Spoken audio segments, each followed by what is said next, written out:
Saudara, banjir yang melanda 3 provinsi meninggalkan luka dan nestapa. Banjir besar yang menghanyutkan kayu dan lumpur itu juga menyeret seekor gajah hingga ditemukan mati di Kabupaten Pidi Jaya, Aceh.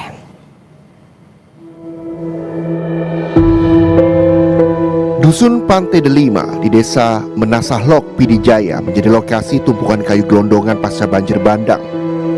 Rumah-rumah hanyut dan tertimpa material kayu serta lumpur. Di tengah tumpukan kayu gelondongan, warga menemukan seekor gajah mati. Lokasi penemuan berada di kawasan yang hanya bisa dicapai dengan berjalan kaki.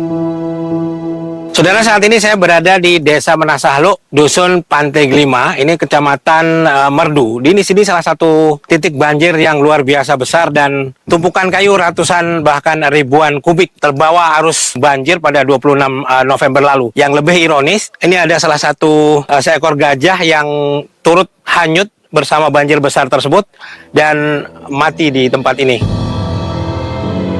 Bangkai gajah yang mulai membusuk itu perlu segera dikubur untuk mencegah resiko kesehatan bagi warga.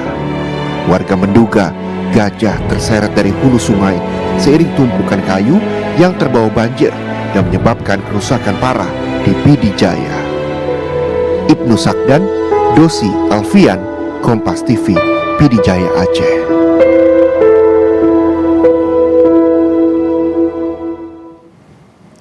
Saudara, sejumlah korban banjir bandang yang melanda 4 desa di Kecamatan Batang Toru, Tapaduli Selatan masih dirawat di puskesmas. Mayoritas pasien mengalami penyakit seperti infeksi saluran pernapasan akut, ISPA, demam hingga gatal-gatal. Sebanyak 15 orang yang merupakan korban banjir bandang yang melanda 4 desa di Kecamatan Batang Toru, Tapanuli Selatan, Sumatera Utara masih dirawat intensif di Puskesmas Batang Toru. Rata-rata pasien mengalami keluhan penyakit seperti infeksi saluran pernapasan akut ISPA, demam, gatal-gatal, hingga luka akibat hanyut terseret musibah banjir bandang 25 November lalu. Jika pasien tak tertangani di puskesmas akan merujuk pasien ke Rumah Sakit Umum Daerah Tapanuli Selatan. Selain merawat pasien pasca banjir, Puskesmas Batang Toru juga memantau kesehatan para pengungsi yang berada di aula puskesmas. 8 orang menolong aku. Jadi dievakuasi waktu banjir itu? Di pasar bertingkat, di situ saya buat sementara. Informasi terkini di Puskesmas Batang Toru di Tapaduli Selatan, Sumatera Utara, kita tanyakan kepada jurnalis Kompas TV Hairul Bazar. Hairul, bagaimana kondisi di sana? Apakah warga sudah mendapatkan bantuan maksimal? Ya, Ipo. Hingga warga korban terdampak banjir bandang di 4 desa memang sudah mendapat bantuan. Berbagai bantuan seperti makanan,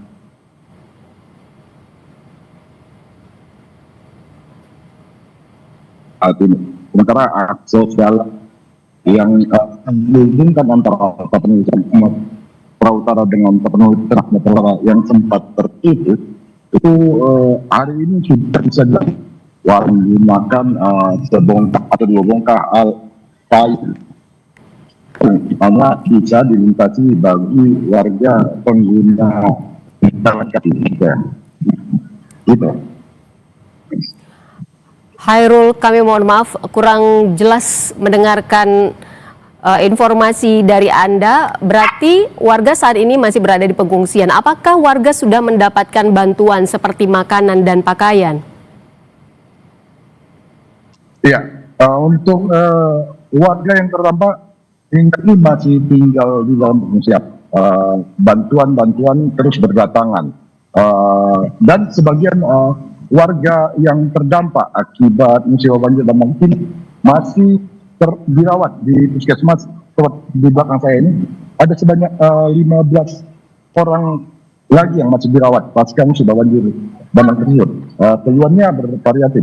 Ada yang mengalami ISPA, ada yang mengalami gatal-gatal, dan ada yang mengalami luka. Ini sudah banjir bandang 25 November lalu. Mereka saat ini sedang ditangani oleh pihak puskesmas. Dan pihak puskesmas pun sampai hari ini masih menampung sekitar 40 kepala keluarga yang mengungsi di gedung puskesmas ini. Gitu. Baik, terima kasih atas informasi Anda. Jurnalis Kompas TV Hairul Bazar melaporkan langsung dari Tapanuli Selatan, Sumatera Utara. Selamat bertugas kembali, sehat-sehat di sana Hairul. Dan saudara, Bareskrim Polri mulai menyidik kasus temuan kayu gelondongan dalam peristiwa banjir di Tapanuli Selatan, Sumatera Utara. Sementara Bupati Tapanuli Selatan bilang ada 11 perusahaan yang diduga terlibat pembalakan liar. Bupati Tapanuli Selatan juga menyebut ada pencabutan moratorium soal pengambilan kayu di wilayahnya yang dilakukan Kemenhut.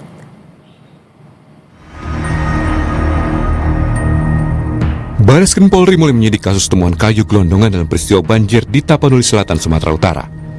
Polisi melakukan olah TKP di 2 daerah aliran sungai, yakni Desa Garoga dan Ongoli, dengan dugaan temuan 110 bukaan lahan baru.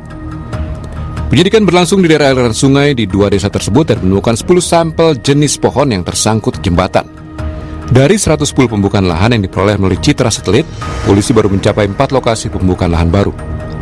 Polisi akan mengusut kepemilikan kayu berdasarkan sampel 10 jenis kayu yang dicocokkan oleh ahli, dan akan menelusuri kemungkinan adanya tindak pidana di balik bencana banjir dan longsor, apakah masuk dalam dugaan kelalaian hingga keterlibatan korporasi.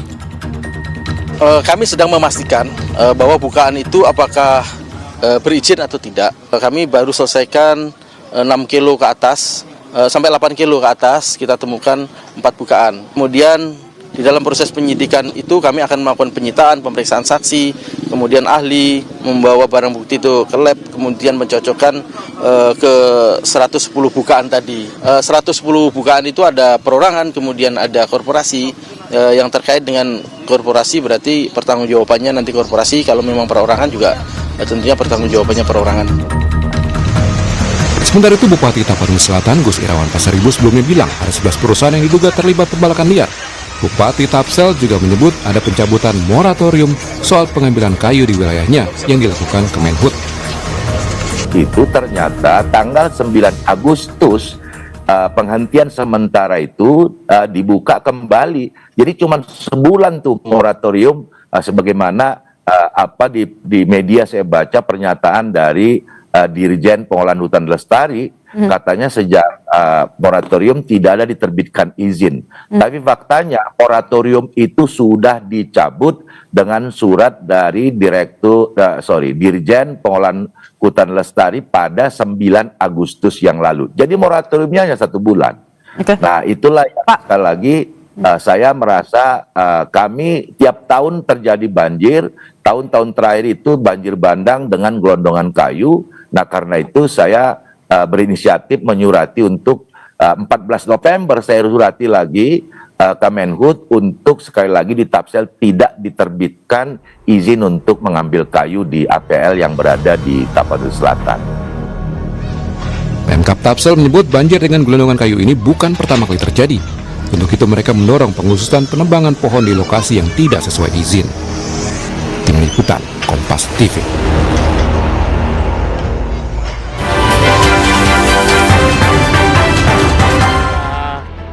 Tulang saya punya tulang juga roboh, kemudian rumah saya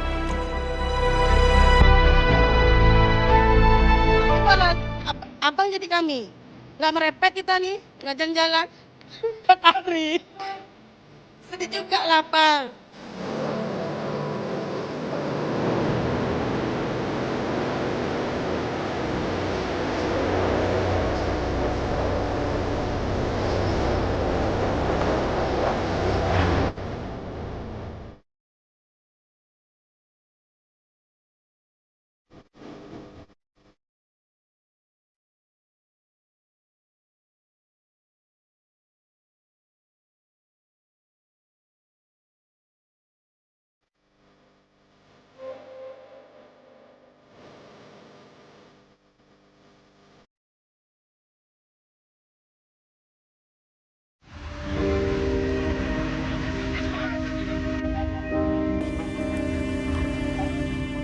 Air lumpur inilah yang kami minum.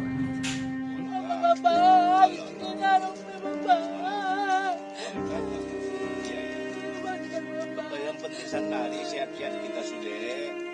tempat tinggal kami, Pak. Tempat tinggal, Pak. Tidak ada lagi, Bapak.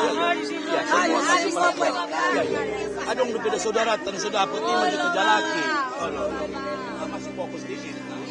Rumah semuanya pemukiman lagi.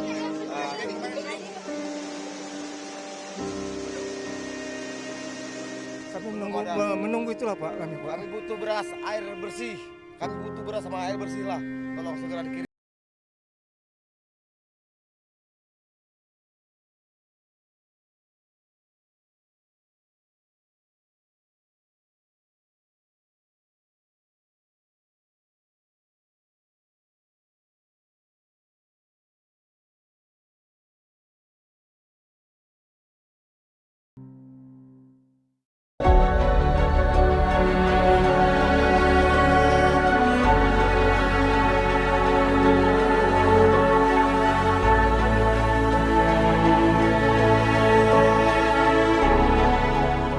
Saat evakuasi air sudah naik, jadi kami nggak sempat membawa barang apa-apa, cuman bawa baju aja dan selamatkan suami yang sakit sama anak-anak.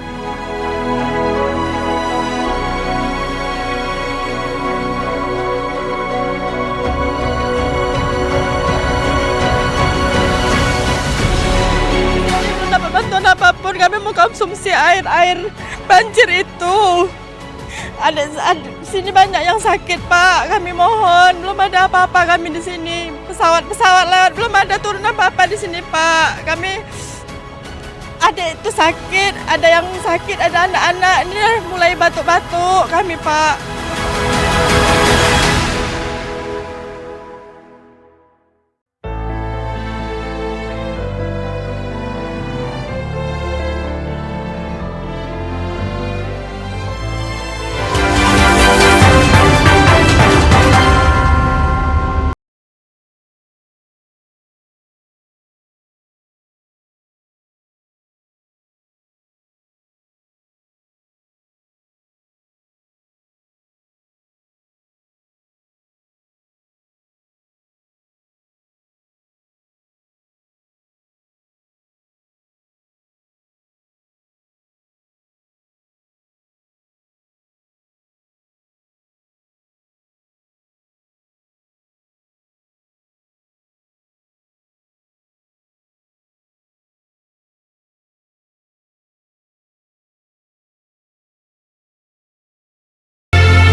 Saudara, hingga hari ke-15, 165 warga masih bertahan di pengungsian SDN 05 Kayu Pasak, Kecamatan Palembayan, Kabupaten Agam, Sumatera Barat. Namun di tengah terus berdatangannya bantuan pakaian dan bahan pokok, saat ini pengungsi masih kekurangan perlengkapan yang layak untuk tidur. 165 warga yang terdampak banjir bandang di Kecamatan Palembayan menempati hampir seluruh ruangan kelas SDN 05 Kayu Pasak. Kebutuhan pengungsi mulai dari logistik makanan, obat-obatan hingga pakaian sudah terpenuhi dengan baik karena terus berdatangannya bantuan. Namun hingga hari ke-15, pengungsi lansia dan anak-anak yang tidur beralasan tikar membuat mereka rentan terserang penyakit. Hingga saat ini pengungsi sangat membutuhkan bantuan perlengkapan tidur yang layak seperti selimut, bantal, dan kasur.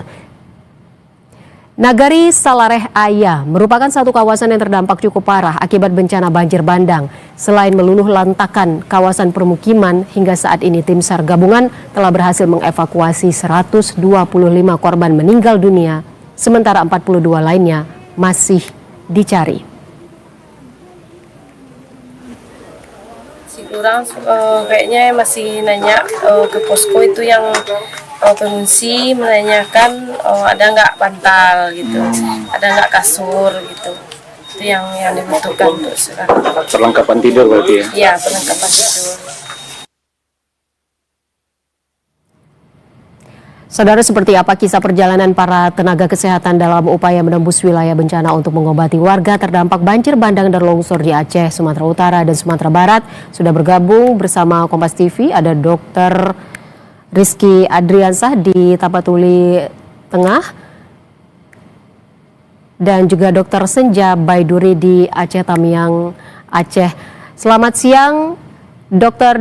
Rizky dan Dr. Senja. Selamat siang, Mbak Ivo. Ya, saya ke Dr. Rizky terlebih dahulu di Tapaduli Tengah. Dokter, bisa Anda ceritakan awal yang dokter lihat saat tiba di lokasi? Ya, baik. Terima kasih Mbak Ivo dari Kompas TV. Yang pertama, kami mengucapkan terima kasih kepada Bupati Tapanuli Tengah dan Ibu Kepala Dinas Kesehatan yang kami bisa akhirnya memberikan bantuan medis di wilayah bencana ini di daerah Tapanuli Tengah. Kemudian sesuai dengan arahan Bapak Bupati, kami berusaha untuk memasuki daerah-daerah yang memang belum tersentuh terhadap layanan kesehatan ya, karena sudah kurang lebih 2 minggu bencana ini terus berjalan. Dan sampai saat ini juga di belakang kami ini tim medis sedang berteduh dulu karena kami sedang kehujanan. Jadi kami beristirahat dulu. Alhamdulillah kami mendapatkan sinyal untuk bisa berinteraksi pada siang hari ini. Kemudian kami juga berterima kasih kepada TNI Angkatan Laut yang dengan bantuan heli kami bisa akhirnya menembus daerah terisolir di sini, yaitu di Kecamatan Sitahuis ya. Dan ada beberapa dusun yang sampai saat ini juga masih sulit aksesnya. Sedangkan di tenaga kesehatan, alhamdulillah di sini saya dan teman-teman dari Ikatan Dokter Anak Indonesia dibantu juga dari Satgas Bencana IDAI. Di belakang saya itu ada Dr. Kadafi, Dr. Reza, spesialis anak. Juga di belakang saya ini juga ada Kepala Puskesmas Airasan, yaitu Airesan ya, di Dr. Syahrin Siregar. Kita sama-sama waktu itu. Dr. Rizky.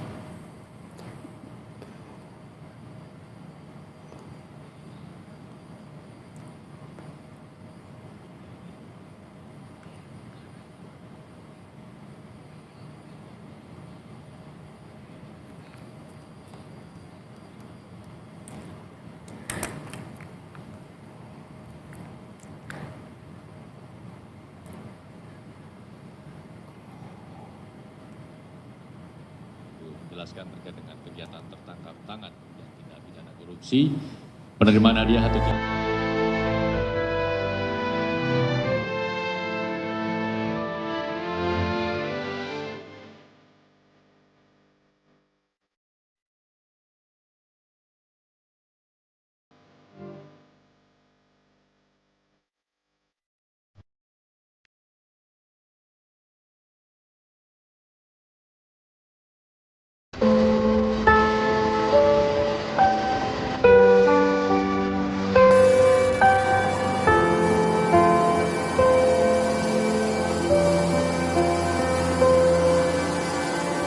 Nggak ada, putus total.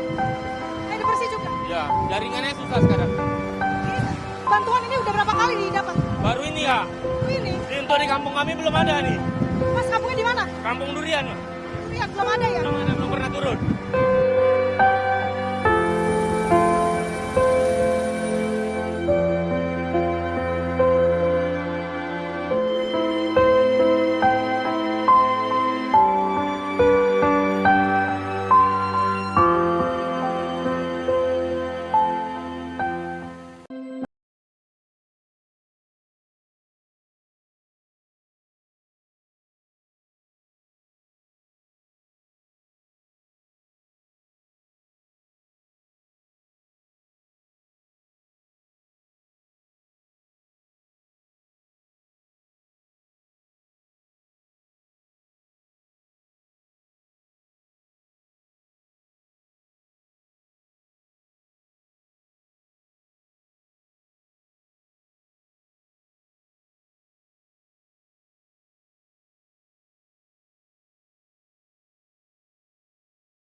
ada wifi, nggak ada baterai. Kami ke seberang jalan kaki, Kak.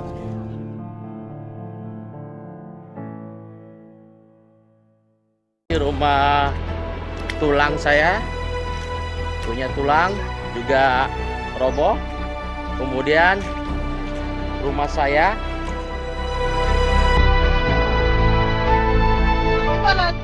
Apa jadi kami? Nggak merepet kita nih, nggak jalan-jalan. 4 hari. Sedih juga lapar.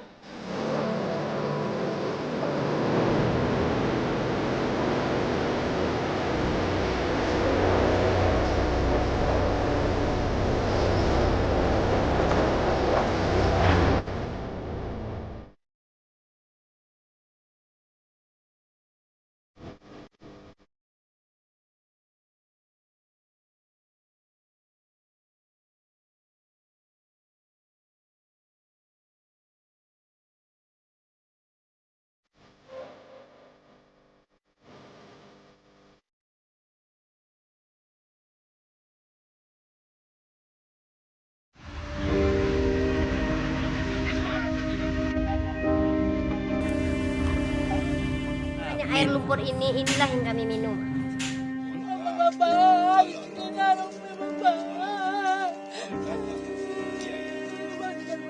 Yang penting sanari sehat-sehat kita sudah. Ada tempat tinggal kami, Pak. Ada tempat tinggal, Pak. Tidak ada lagi, Bapak. Ayo, Bapak. Adong beda saudara, tan sudah apa ini kita jalaki. Masih fokus di sini. Masih banyak. Pemukiman lagi.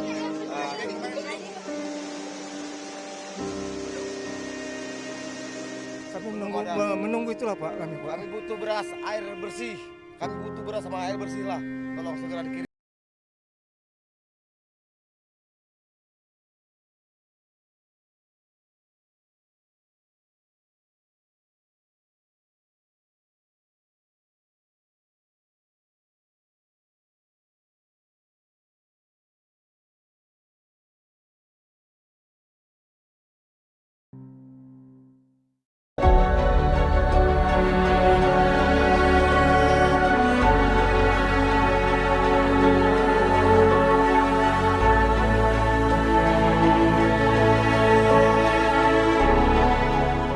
Saat evakuasi air sudah naik, jadi kami nggak sempat membawa barang apa-apa, cuman bawa baju aja dan selamatkan suami yang sakit sama anak-anak.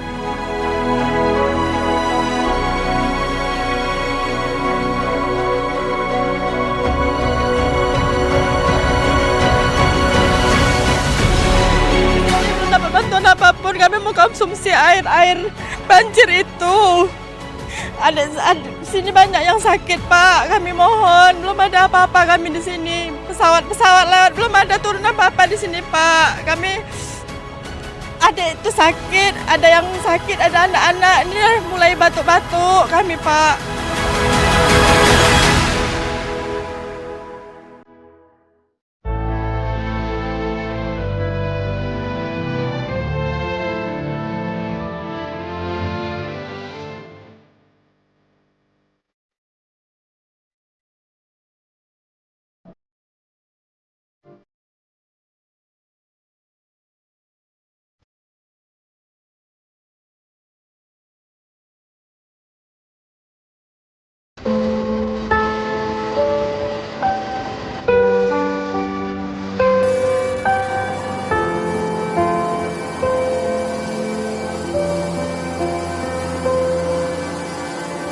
nggak ada, putus total. Air bersih juga. Ya, jaringannya susah sekarang. Bantuan ini udah berapa kali didapat? Baru ini ya. Ini. Untuk di kampung kami belum ada nih. Mas, kampungnya di mana? Kampung Durian. Lihat, belum ada ya? Belum pernah turun.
Nggak ada wifi, nggak ada baterai. Kami ke seberang jalan kaki, Kak.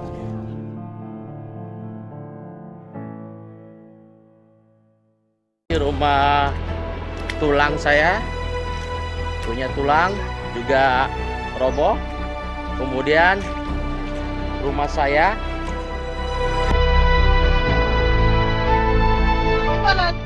Abang jadi kami. Nggak merepet kita nih, nggak jalan-jalan. 4 hari. Sedih juga lapar.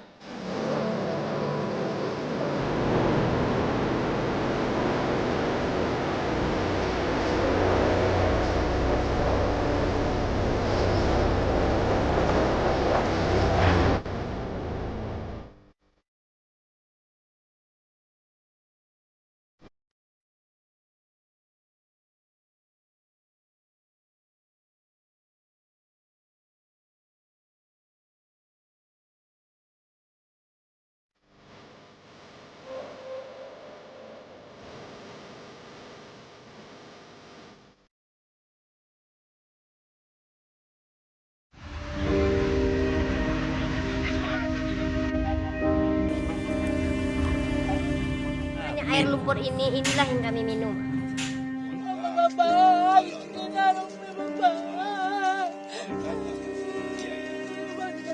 Yang penting santari sehat-sehat kita sudah. Ada tempat tinggal kami, Pak. Kami tempat tinggal, Pak. Tidak ada lagi, Bapak. Habis Bapak.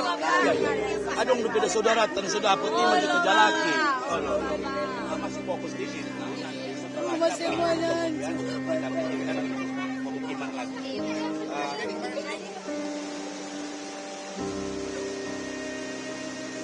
Kami menunggu itulah Pak, kami butuh beras, air bersih. Kami butuh beras sama air bersih lah. Tolong segera dikirim Pak. Bencana ini menjadi bencana nasional karena berat sekali. Kalau daerah tidak mampu ini menangani kebencanaan.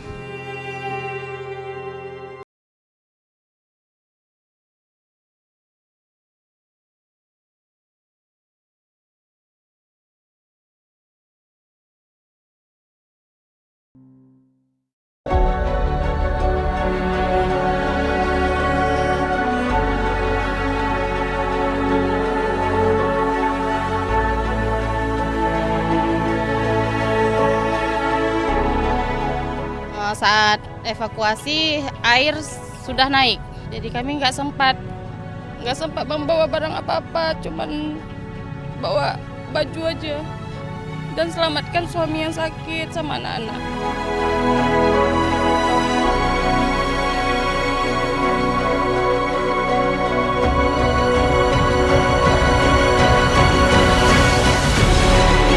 Belum dapat bantuan apapun, kami mau konsumsi air banjir itu. Ada sini banyak yang sakit, Pak. Kami mohon, belum ada apa-apa kami di sini. Pesawat lewat, belum ada turun apa-apa di sini, Pak. Kami ada itu sakit, ada yang sakit, ada anak-anak. Ini mulai batuk-batuk kami, Pak.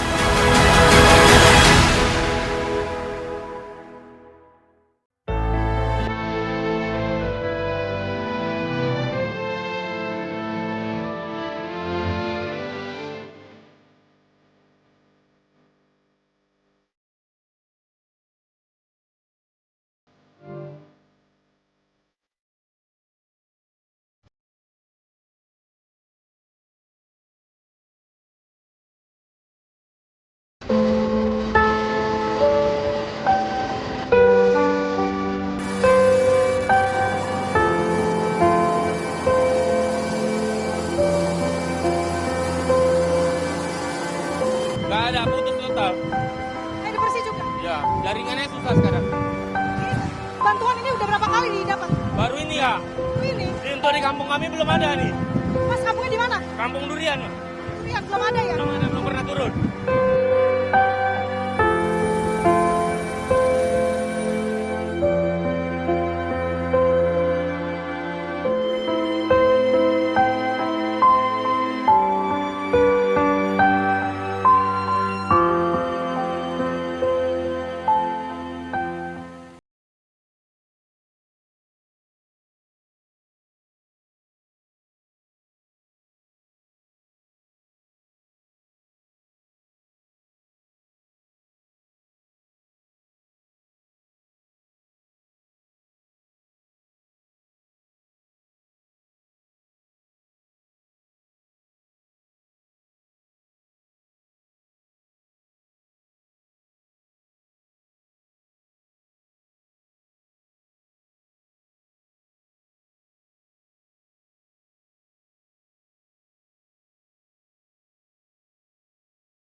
Nggak ada wifi, nggak ada baterai. Kami ke seberang jalan kaki, Kak.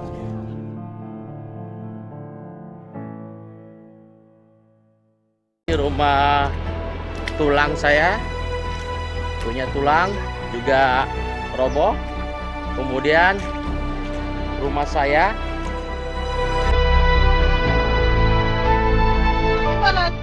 Abang jadi kami nggak merepet kita nih, nggak jalan-jalan.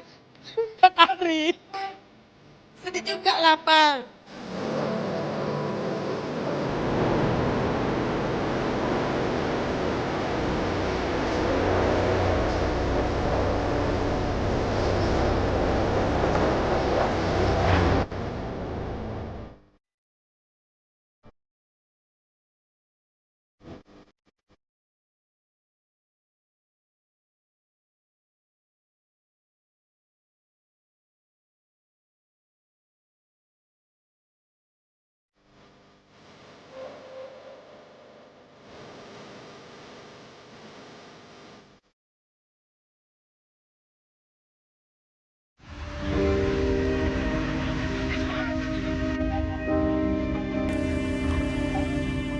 Air lumpur inilah yang kami minum.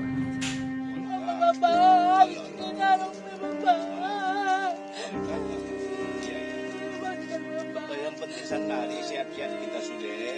Ada tempat tinggal kami, Pak. Ada tempat tinggal, Pak. Tidak ada lagi, Bapak. Habis Bapak. Adong udah beda saudara, sudah apa ini maju ke jalaki. Masih fokus di sini. Masih semuanya. Pemukiman lagi.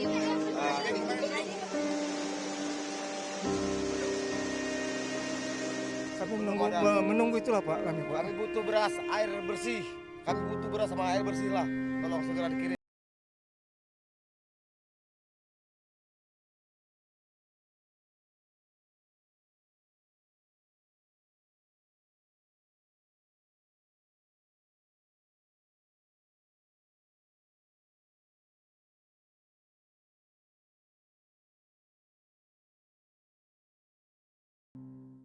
Dengan bersama para menteri, para presiden malam kemarin ini mau difasilitasi ya, mungkin rumah sementara dan rumah layak huni untuk permanen. Oke.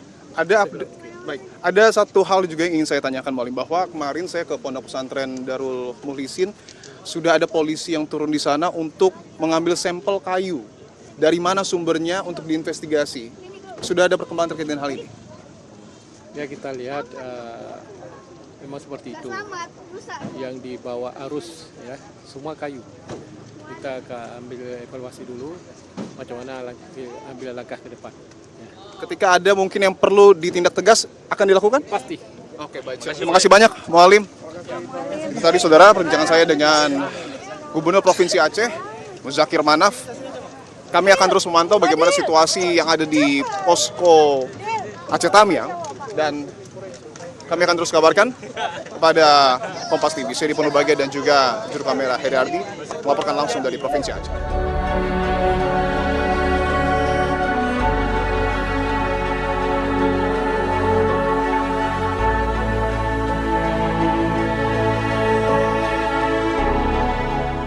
Saat evakuasi air sudah naik, jadi kami nggak sempat membawa barang apa-apa, cuman bawa baju aja dan selamatkan suami yang sakit sama anak-anak.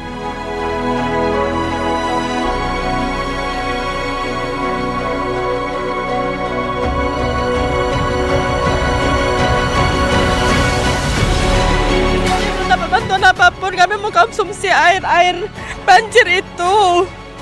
Ada sini banyak yang sakit, Pak. Kami mohon, belum ada apa-apa kami di sini. Pesawat lewat, belum ada turun apa-apa di sini, Pak. Kami ada itu sakit, ada yang sakit, ada anak-anak. Ini mulai batuk-batuk kami, Pak.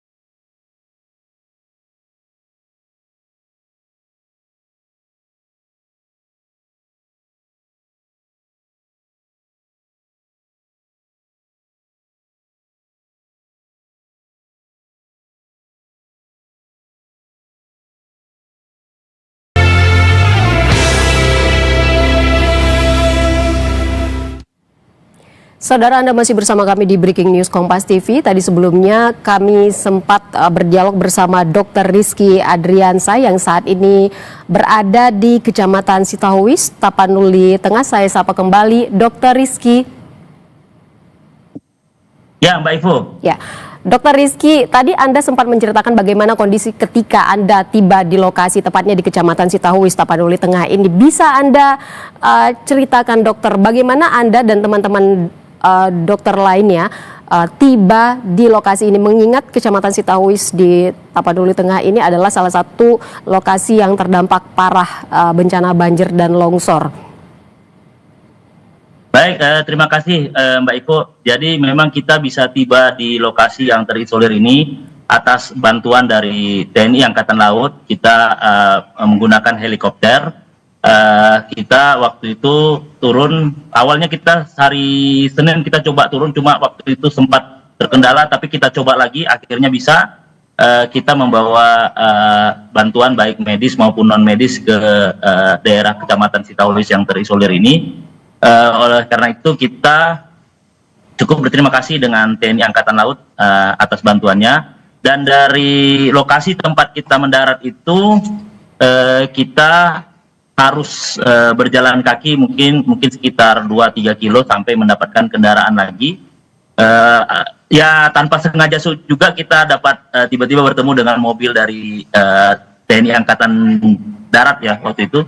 Akhirnya kita dibawa pakai bantuan dari TNI Angkatan Darat juga sampai ke Puskesmas Air Hasan yang memang satu-satunya puskesmas yang ada di Kecamatan Sitahuis ini. Begitu. Ini hari keberapa, Dr. Rizky? Ini adalah hari keberapa Anda berada di puskesmas di Kecamatan Sitahuis ini? Bagaimana kondisinya? Apa sudah ada perubahan yang besar ketika Anda tiba pertama sekali dengan kondisi sekarang saat ini, kondisi di lokasi? Ya, sampai saat ini akses jalan menuju Tapanuli Tengah, ibu kota Pandan atau Sibolga, sampai saat ini masih terputus, masih banyak titik-titik longsor yang memang belum bisa dibuka aksesnya, mungkin butuh beberapa hari ke depan. Dan kita juga dalam kondisi memberikan akses layanan kesehatan, kita juga dalam beberapa situasi kita harus berjalan kaki, tapi kita usahakan bisa ditempuh dengan menggunakan mobil yang tersedia di ambulan yang tersedia di puskesmas di sini. Puskesmas tempat dokter dan rekan-rekan dokter lainnya bertugas saat ini mengobati para korban bencana tidak terdampak banjir dan longsor, dokter? Ya, itu memang letak puskesmas itu berada sedikit lebih tinggi ya, dan sehingga yang terdampak itu memang masyarakat yang ada di sekitar puskesmas, sehingga puskesmas sampai saat ini fungsinya sudah berubah. Saya lihat tidak hanya sekedar untuk pusat pelayanan kesehatan masyarakat, tapi menjadi posko untuk bantuan non medis ya, ditempatkan di situ juga di puskesmas. Dan kita juga tidak selalu berada di puskesmas, karena persoalannya kalau kita hanya menunggu di puskesmas itu akses juga masyarakat masih sulit. Jadi kita coba berusaha untuk mendatangi dusun-dusun tersebut, dusun-dusun baik dengan kendaraan yang ada ataupun harus dengan berjalan kaki.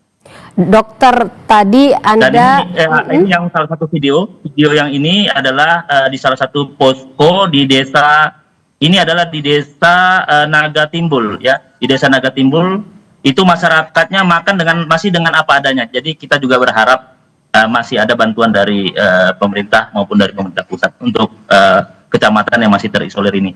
Dokter, tadi ada sempat bercerita bahwa untuk tiba ke lokasi ini Anda menggunakan helikopter lalu berjalan sejauh sekitar 3 km. Bagaimana dengan pasokan obat-obatan yang Anda bawa? Apakah masih tercukupi hingga saat ini? Ya, alhamdulillah per hari ini ya kita ada bantuan obat dari Pemda ya tadi ya kalau nggak salah. Awalnya kami memang sempat ada kesulitan obat karena yang kami bawa obat juga terbatas.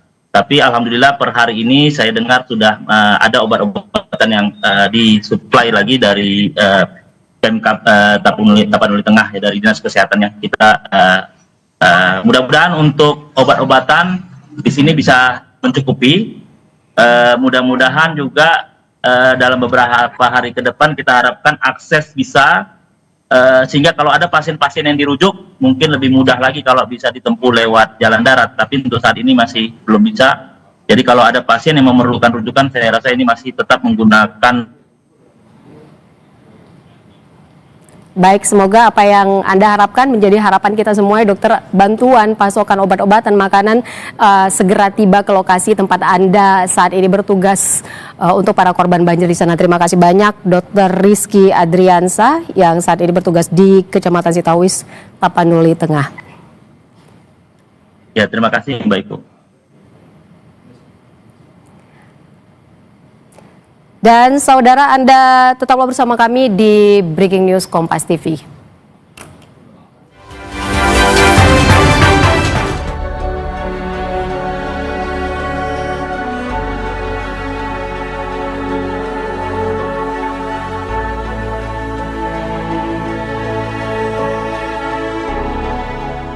Saat evakuasi air sudah naik, jadi kami nggak sempat membawa barang apa-apa, cuman bawa baju aja dan selamatkan suami yang sakit sama anak-anak.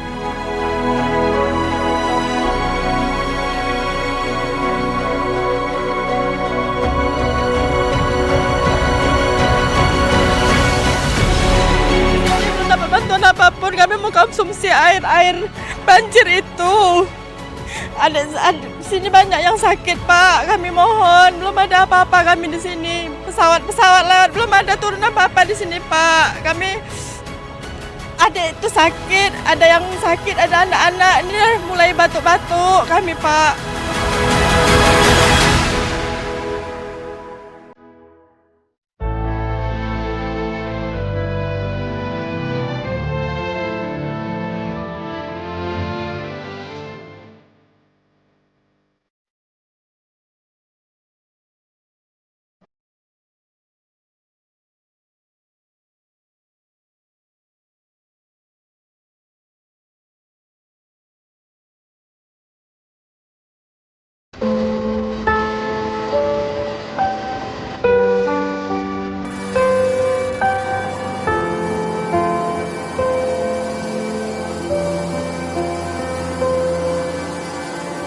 Nggak ada, putus total. Air bersih juga. Ya, jaringannya susah sekarang. Bantuan ini udah berapa kali didapat? Baru ini ya. Ini. Untuk di kampung kami belum ada nih. Mas, kampungnya di mana? Kampung Durian. Durian, belum ada ya? Belum pernah turun.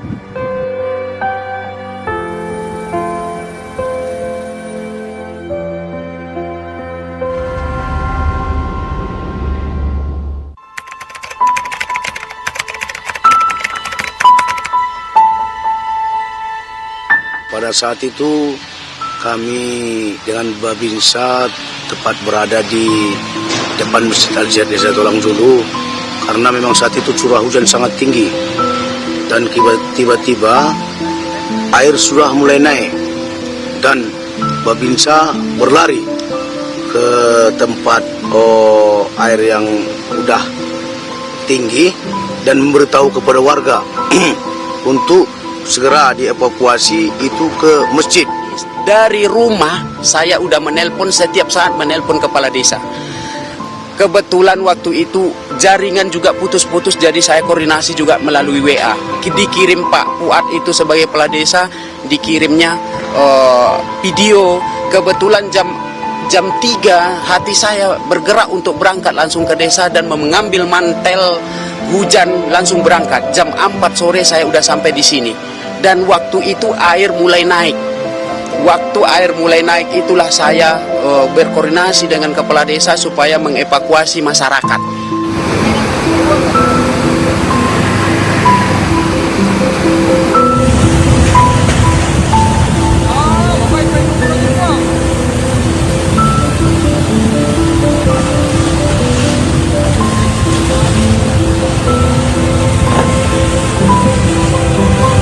Saya waktu itu menghimbau dengan nada-nada yang agak keras, tapi saya nggak apa-apa. Yang penting saya ikhlas untuk menghimbau kepada orang ini supaya mengungsi ke tempat yang lebih aman. Pagi sekali pada saat itu kejadiannya, saya cek, saya videokan, saya tanya masyarakat semua udah ada yang ini, ada yang terdampak ada yang hilang atau apa, kami cek semua, mudah-mudahan tidak ada. Lengkap semua di pengungsian yang kami siapkan. Itu adalah di madrasah sama masjid yang berdekatan. Saya sempat terkejut juga, kok Bapak nangis, sementara warga kita alhamdulillah selamat semua.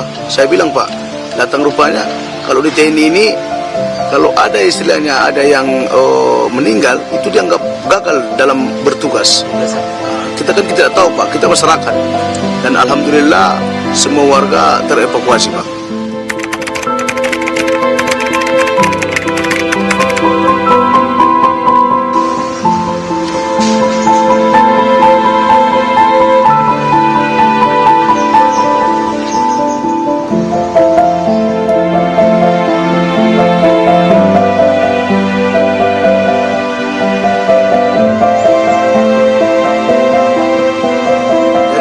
Ini dulu rumah ini, Pak. Rumah penduduk kita, Pak. Kita buat inisiatif untuk membangun rumah warga, mengingat, Pak, kenapa kita mendesak? Itu bulan 3 sudah lebaran, Pak. Bulan 2 sudah puasa. Gimana lah orang itu menghadapi puasa aja lah dulu, Pak. Sementara tempat tinggal tidak ada, Pak. Makanya kita ambil inisiatif, jadi kayu-kayu ini kita olah untuk membangun rumah warga, Pak. Makanya dengan sifat gotong royongan semua, Pak.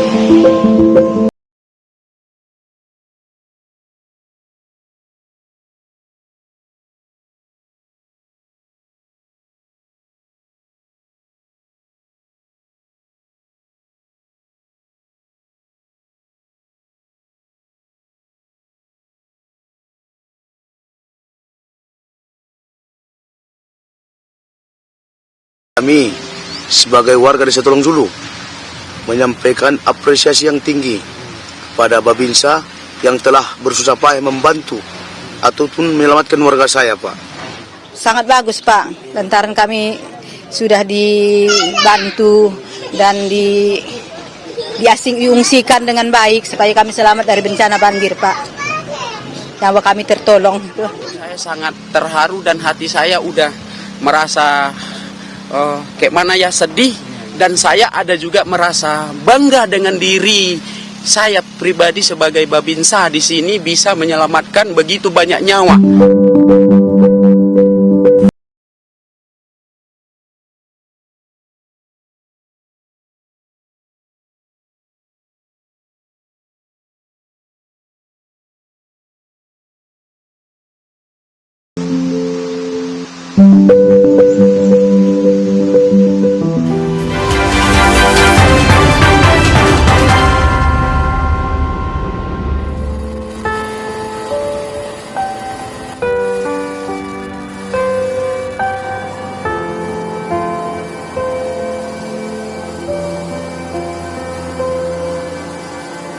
Nggak ada, putus total. Ini bersih juga. Ya, jaringannya susah sekarang. Bantuan ini udah berapa kali didapat? Baru ini ya. Ini. Untuk di kampung kami belum ada nih. Mas, kampungnya di mana? Kampung Durian. Durian belum ada ya? Belum pernah turun.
Gak ada wifi, gak ada baterai. Kami ke seberang jalan kaki, Kak.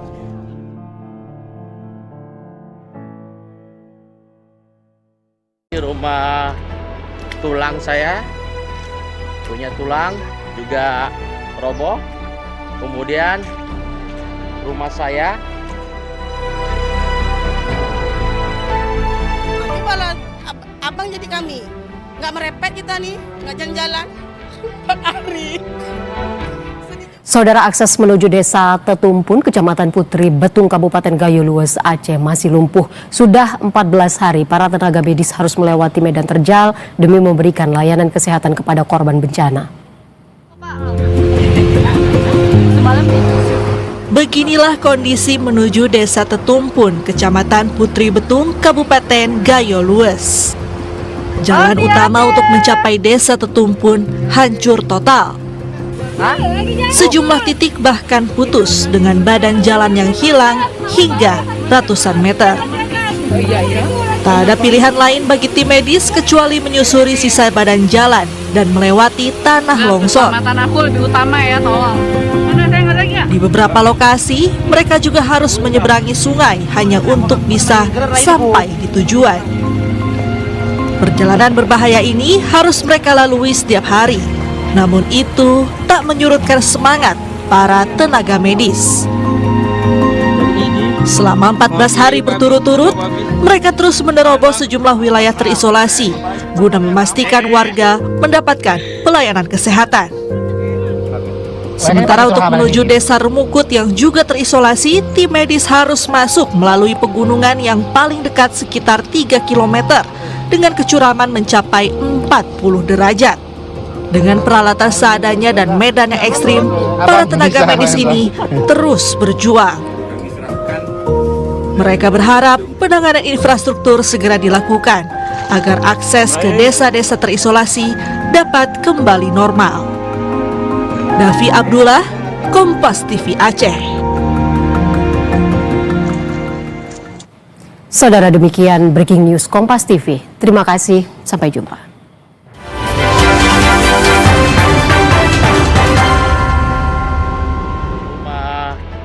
Tulang saya, punya tulang juga roboh. Kemudian rumah saya.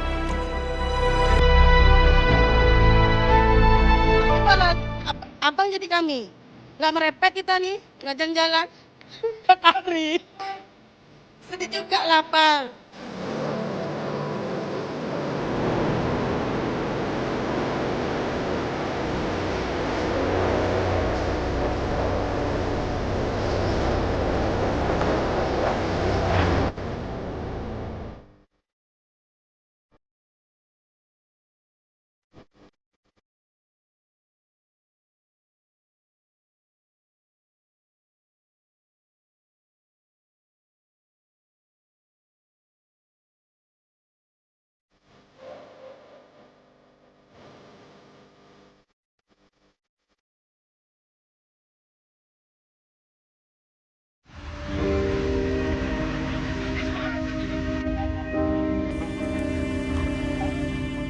Air lumpur inilah yang kami minum.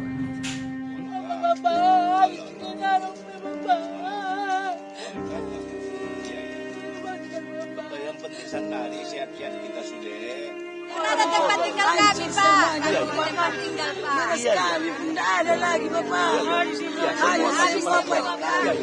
Ada yang berbeda saudara, dan sudah apa ini kita jalaki. Masih fokus di sini. Masih banyak.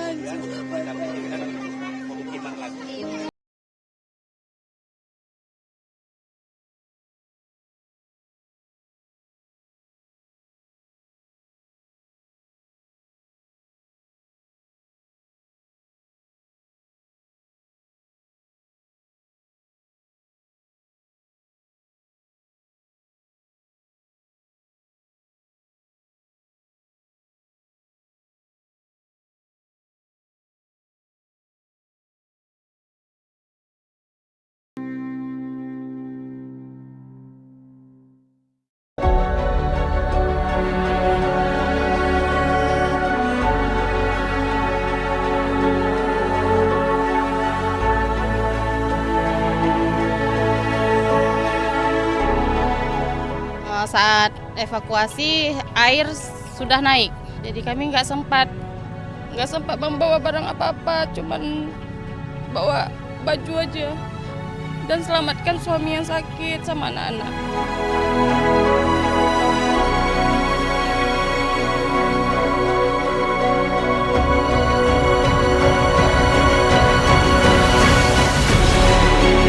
Dapat bantuan apapun, kami mau konsumsi air banjir itu. Ada sini banyak yang sakit Pak, kami mohon, belum ada apa-apa kami di sini. Pesawat lewat, belum ada turun apa-apa di sini Pak. Kami ada itu sakit, ada yang sakit, ada anak-anak, ini mulai batuk-batuk kami Pak.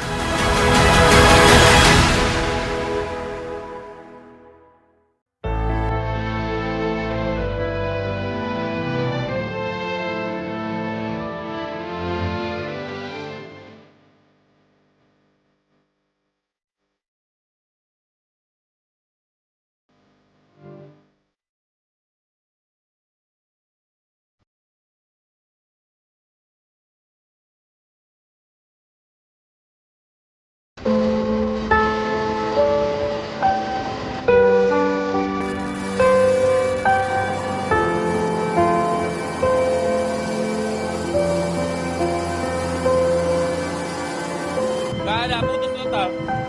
Air bersih juga. Ya, jaringannya susah sekarang. Bantuan ini udah berapa kali didapat? Baru ini ya. Ini. Untuk di kampung kami belum ada nih. Mas kampungnya di mana? Kampung Durian. Durian belum ada ya? Belum pernah turun.